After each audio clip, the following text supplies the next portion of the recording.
Good day, నమస్తే, సలాం అలైకుం. నేను మీ దోస్తు సబ్స్క్రైబ్ చేసుకోండి దోస్త్ అయిపోదాం లైఫ్ లాంగ్కి. సో ఇవాళ ఆకుకూర పప్పు చేస్తున్నా అనమాట. ఏం ఆకుకూర చేస్తున్నావు సు అంటే బచ్చల ఆకుకూర పప్పు అనమాట.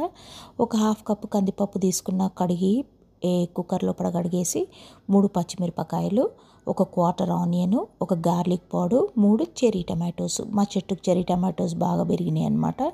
సో చెరీ టమాటోస్ వేద్దామనేసి 3 చెరీ టమాటోస్ వేసినాను అనమాట. సో ఇంకా దీని లోపలికి ఏంటంటే బచ్చలాకు వచ్చేసి రెండు పిడికెళ్ళు అంటే 2 హ్యాండ్ఫుల్ ఆఫ్ బచ్చలాకు వేసినాను. దాన్ని కొంచెం ఇట్లా కట్ చేసుకొని వేసేసిన అనమాట. ఎక్కువ బచ్చలాకు వేస్తే ఏమవుతుందంటే లేసీగా అవుతుంది అనమాట, బాగా అంటే జిగురుగా అవుతుంది. అది అంత టేస్ట్గా అనిపించదు. అయితే ఒక హాఫ్ కప్పుకు జస్ట్ 2 హ్యాండ్ఫుల్స్ అయితే సరిపోతుంది అనమాట. సో ఇది 1 పాట్ అనమాట, అంటే మొత్తం ఒకటేసారి చేయడము. కొంచెం సాల్ట్, కొంచెం పసుపు, ఇది నూనె తాలింపుకు కొంచెం బటరు, ఇవన్నీ వేసేసి కొన్ని వాటర్ పోసేసి, మీకు ఒకవేళ పులుపు నచ్చితే మాత్రం ఒక హాఫ్ స్పూను చింతపండు పేస్ట్ వేసుకోండి. లేదు మాకు పులుపు వద్దు సు, మేము టమాటాతోనే తింటాము ఆకుకూర పప్పు అంటే టమాటాతోనే. లేదు సు మా దగ్గర బచ్చలాకు లేదు సు అని అంటే పాలకూర వేసుకోండి. పాలకూర లేదు అంటే ఇంకా తోటకూరనో కొయ్యకూరనో ఏది ఉందో ఆకుకూర వేసేసుకోండి, సరేనా. ఇంకా కొత్తిమీర కరివేపాకు మర్చిపోయినా, జర ఫ్రిడ్జ్ నుంచి తీసుకొస్తా, కొద్దిగా 1 నిమిషం ఆగండి, ఓపిక చేసుకొని. కొత్తిమీర కరివేపాకు వేయలేదు, మర్చిపోయినా నేను.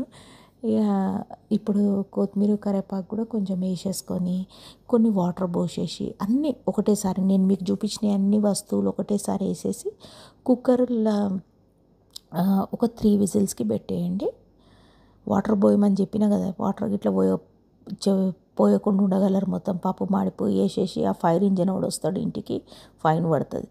అయితే ఇక ఇది మొత్తం అంతా ఒకటే దగ్గర వేసేసి ఇక దీన్ని 3 విజిల్స్ వచ్చిన తర్వాత దింపి కొంచెం లైట్గా మ్యాష్ చేసేసుకొని తాలింపు వేసేసుకుంటే అయిపోతుంది. చిల్లీ ఫ్లేక్స్, జీలకర్ర, ఆవాలు, ఇంగు వేసి తాలింపు వేసేసుకుంటే జబర్దస్త్ ఆకుకూర పప్పు, బచ్చల ఆకుకూర పప్పు రెడీ అనమాట.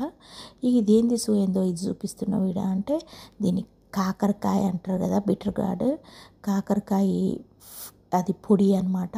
పల్లీలు వేసి కాకరకాయ పొడి చేసి పెట్టుకున్నా. నేను అన్నంతో ఎప్పుడైనా కానీ కూడా కాకరకాయ పొడి, లేకపోతే మునగాకు పొడి, ఈ మొరంగా పౌడర్ అంటారు కదా, అది ఫస్ట్ ఒక ముద్ద తిన్నాక తర్వాత ఈ అన్నం తింటా. ఒజంపిక్ తీసుకుంటున్నా కదా, ఆకలి అయితలేదు, ఏదో మీకు షో ఆఫ్ చూపిస్తున్నా అంతే తప్పించి, కానీ ఇంత అన్నం తినను, ఇదంతా చెయ్యను నేను. ఒకవేళ వీడియో నచ్చకుంటే డిస్లైక్ చేయండి. Love you all, bye.